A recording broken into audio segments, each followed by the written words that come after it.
So here we are in some early stages of making a wiring harness for that JZ. That's going to go in that 92 SC300. So where I'm at now is I have ran 12 volts, the 12 volt ground. I've ran the 5 volts and the 5 volt ground. I've ran the 4 shielding wires, and I've got, way down here, I've got one of the body plugs. So let's talk a little bit about how you plan a wiring harness. What I have is I have this harness. This is a harness from a 93 automatic, and what I did, because I don't trust the internet, is I took all the tape off and I wrote down the connector, and then I followed each wire to everywhere else that it went to. And I wrote that down on a piece of paper. And that looks like this. Right? And I decided what I wanted, what was important to me. So this is going to be hooked up to a EMU black, and this diagnostic port is not going to be needed, because if I want to do diag, I'll hook up my laptop to the standalone. So any wire that ended up over here, I just erased it. I didn't write it down. It's not important to me, right? This is the automatic transmission plug. Oh, I'm running a standalone on a T56. Not important to me, so it doesn't get added to the list.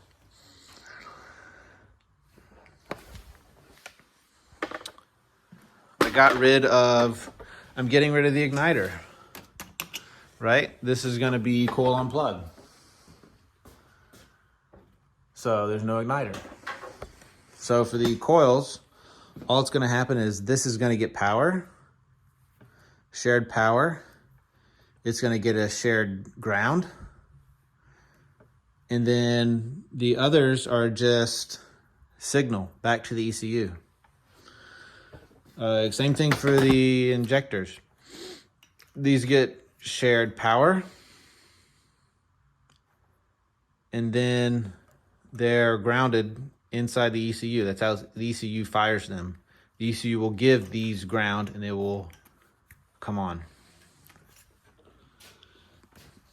I added some sensors, right? So I've got an oil pressure sensor here, fuel pressure sensor, map sensor, right? So you just add those in. These are all 5 volts, and they need signal ground. So you'll tee them in to 5 volt supply and sensor ground, or signal ground, whatever way you look at it. So that's how you plan it out. So if it's one wire, right?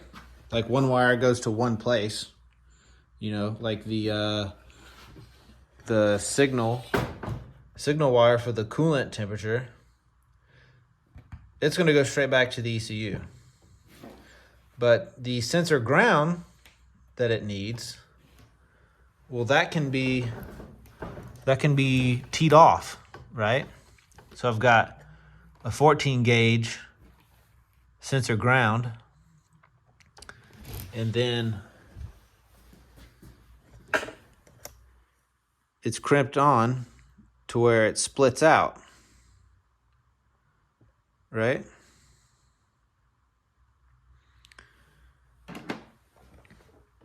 So this green wire sensor ground, comes all the way over here and splits off.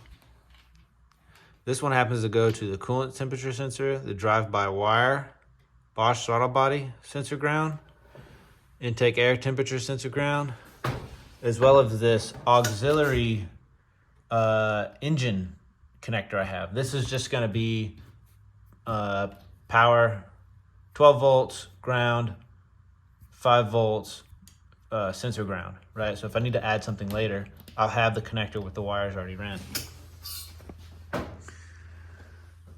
You'd repeat that. You just keep repeating that.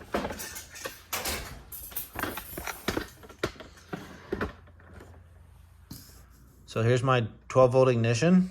Here's all the things that need 12 volt ignition. Flex fuel, wideband, boost, auxiliary on the inside, auxiliary plug on the exterior, engine bay, VVTi, right? Head ground. I've decided I'm going to use the ground, or I'm going to use the head as the ground.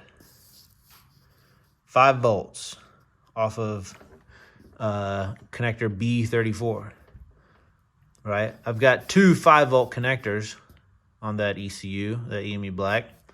So I've split it, right? I'm not going to run everything down one wire. I split it. So I've got my map, oil pressure, fuel pressure. Those come off one 5-volt line.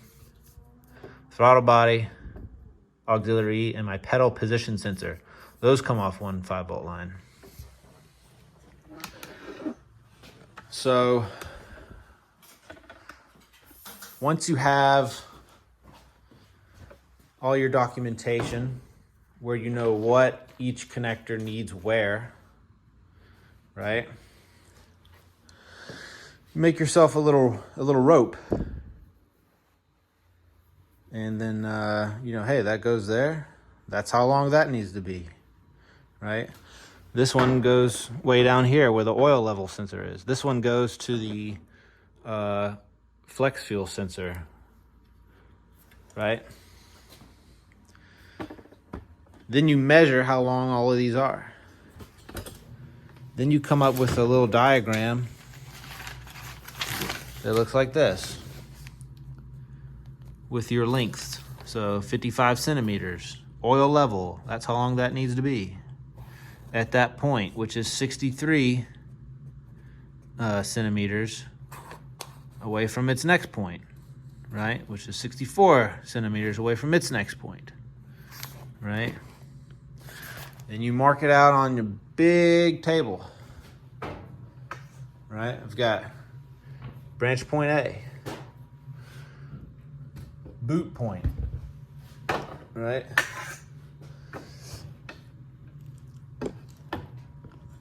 Branch point B,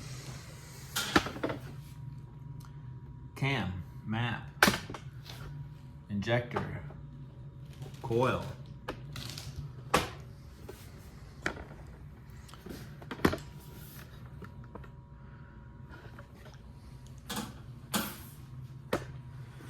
When you're crimping these on, right, this is one wire that splits into a total of 4. Right, it's got the original 14 gauge continuing on, but then it's crimped to 3 others.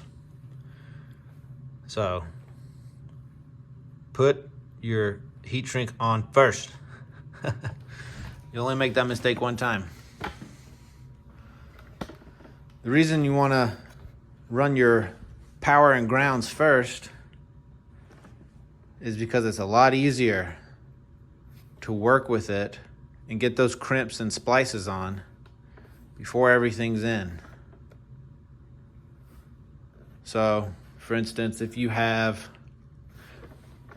this sensor ground only has one splice point, but there's wires in here like this 12 volt ignition, right? It's spliced here, it's spliced here, right?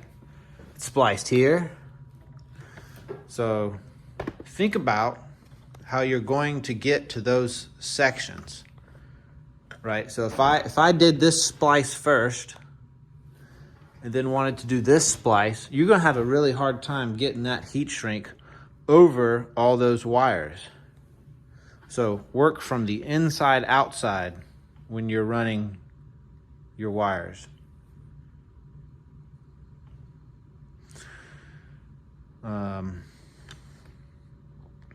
If you have any questions, let me know. I'll be happy to answer them.